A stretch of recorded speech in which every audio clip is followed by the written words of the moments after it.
So, hello guys. Good morning. So, today I'm gonna make my homemade yogurt. Yes, I'm gonna make my own yogurt, guys. And the 3 ingredients only. And it's good. It's really yummy. I already made my first one, but I didn't make a video yet because maybe di ko alam kung good ba siya ang result, but yeah, unfortunately it's really good. So right now it's a second time, so I'm gonna make a video to show you guys that I make my own yogurt and I like it, and that's my breakfast every morning. So yeah, let's get started.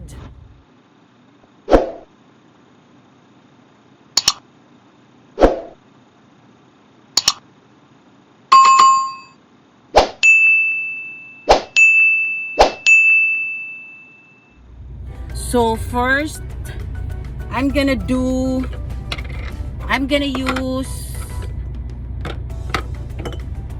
this one. I'm gonna make at least four of this one yogurt.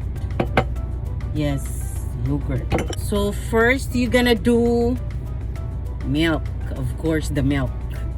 The milk is the main ingredients for the yogurt, guys. So I'm gonna use the whole ultra filtered milk, Farlife, lactose free, guys, lactose free.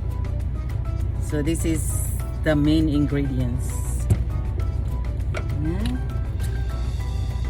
So milk. Gawa na lang talaga ako, guys, kasi I love yogurt but I don't feel the taste of the yogurt like commercial yogurt. Parang marami yung mga ingredients doon, so hindi ko maubos yung mga I make my own yogurt, guys. So this one, for one, you're gonna pour like that for one, I think it's a pint, 1 pint of whole milk. Yes. Next, you're gonna put condensed milk. I'm gonna pour all of this one condensed milk.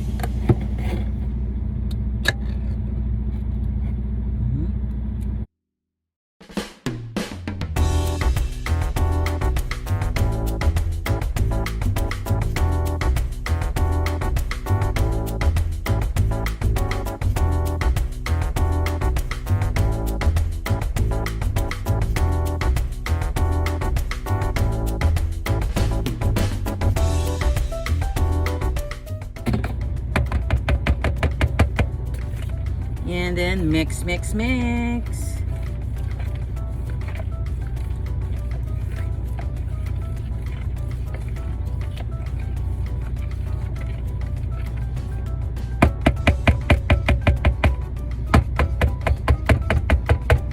Ito din yun if you want to make Yakult. Yeah. This is ingredients for making Yakult, guys. It look like this one is Yakult.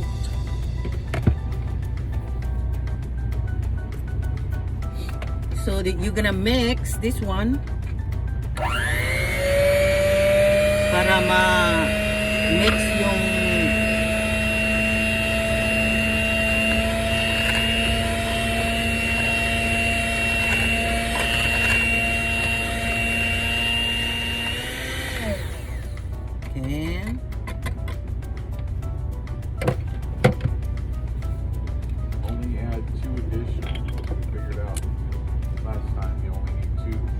and then you're gonna add 2 additional milk.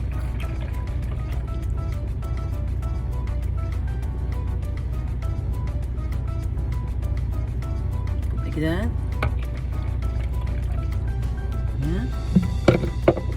And This is my first yogurt, and then I'm gonna add yogurt more.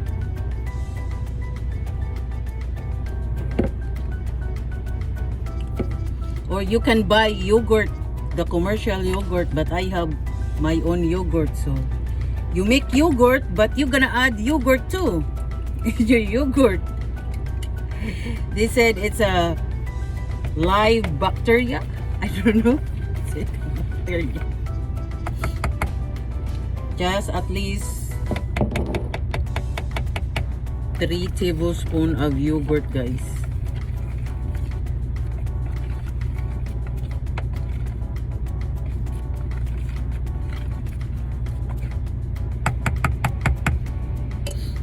So para maano siya, ma-mix all na walang ano, i-mix mo siya.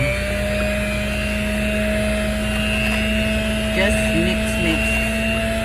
Hindi ito magiging creamy.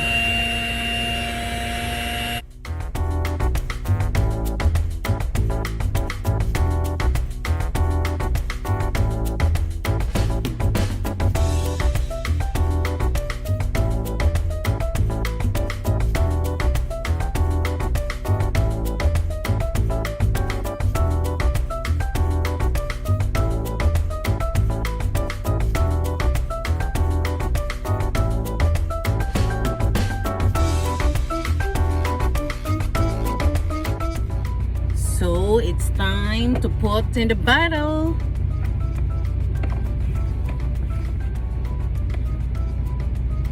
Like ko dito, guys. Yan na.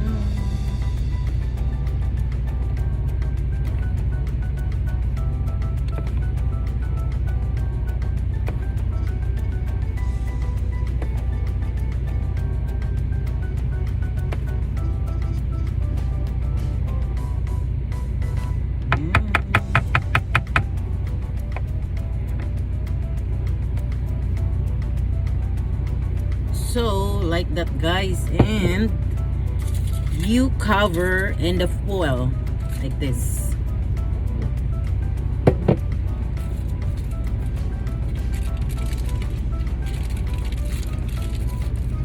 Yeah, like that.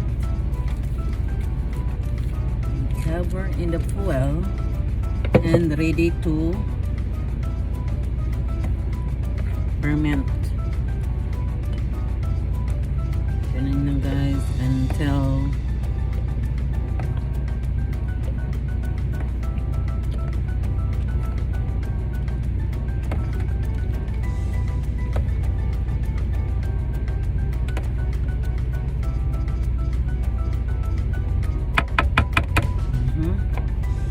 same flow.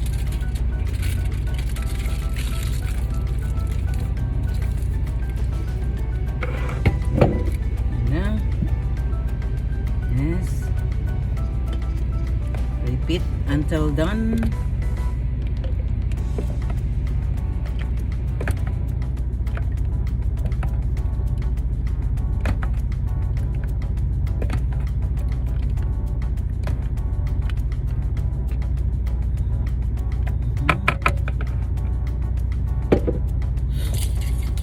So this one is the last.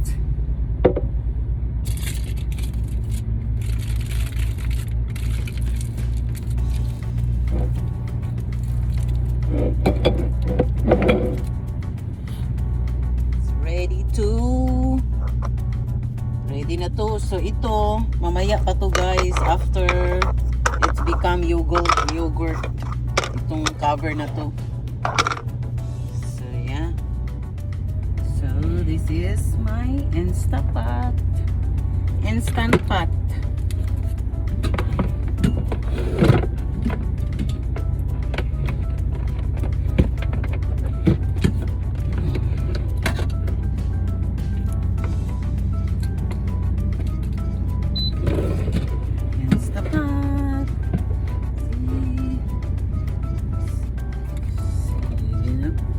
Like that. So like that, extreme.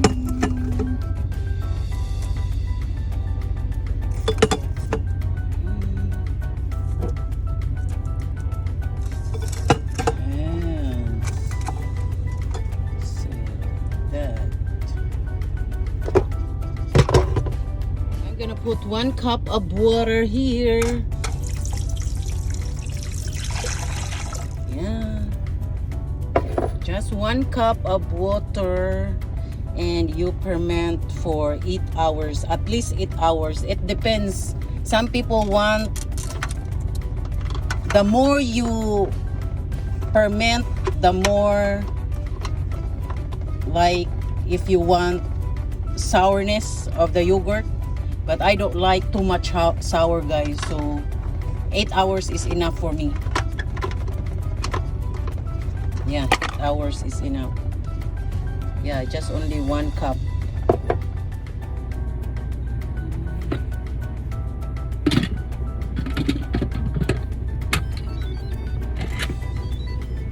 Okay, so set up for, you can press yogurt, and because I want 8 hours only, so you're gonna press negative, minus.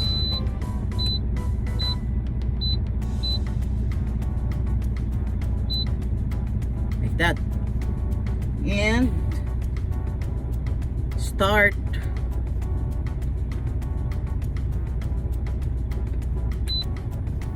So it's become 0, but it's already set for 8 hours. So yeah, that's it, guys. See you in the 8 see you in 8 hours. So it's done na siya, guys. So check natin for 8 hours.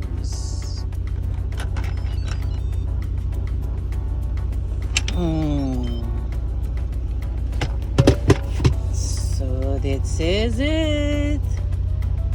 So it's 8 hours na. Ito na, guys. Kukunin na natin. I-check. Ching-ching. So we open it. Yeah. This is the yogurt. Yes. See? Yogurt. Tikman natin yung yogurt, ha?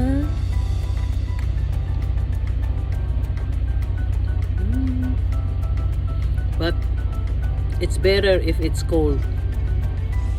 But I just only try that. That's the yogurt that I made. So tanggalin na natin, kukuhanin na natin sa loob ng Instapot. So this is the time that we gonna cover. Tanggalin na natin at saka ilalagay na natin to. Ito yung lid. The lid of the parang yogurt canning lang to, guys. Yogurt. Nagcanning ng yogurt para sa food supply ko na yogurt, guys. So I have 4 bottle of yogurt. So yes, this is it. So we're gonna put in the fridge, and tomorrow kakainin natin. This is mostly my breakfast, yogurt breakfast with something else, you know, lagyan nyo kung ano-ano, guys. But this is my homemade yogurt. Easy lang, guys. I-ano mo sa instant pot, makagawa na kayo ng yogurt. So this is it. So thank you for watching, and please subscribe my channel. Bye bye.